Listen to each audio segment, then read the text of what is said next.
All right, so I know that you guys are totally hating this lesson, so I'm going to try and go through these piece by piece on paper and hope that maybe that's a little bit better. All right, so this is number 3.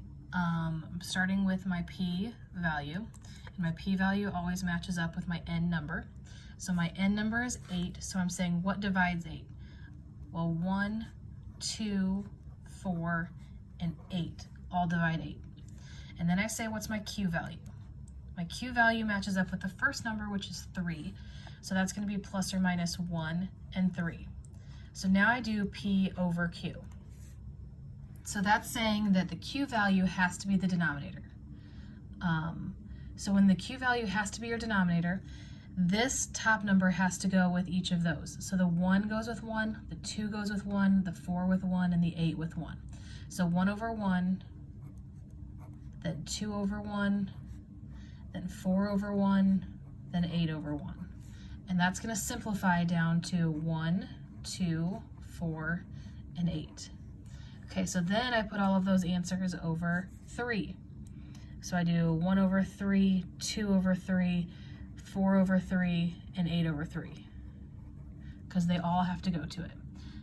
So that is not going to simplify. So then I get 1/3, 2/3, 4/3, and 8/3. And those are all plus or minus.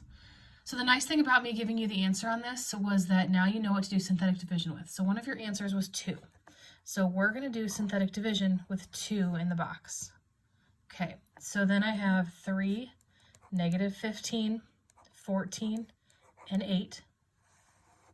So I drop down and I multiply this by 2 because that's what's in the box. And then that gives me 6.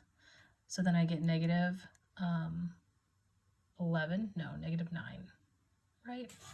Why is this a hard task this early in the morning? -15 plus 6, -9, wow. Then multiply that by 2, and I get -18, which gives me -4. Multiply there, and I get -8. So that gives me the 0 that I want. Okay, so I want 0 as my remainder. That's what I have. So remainder, number, x, and x squared. So now I get 3x squared minus 9x and minus 4.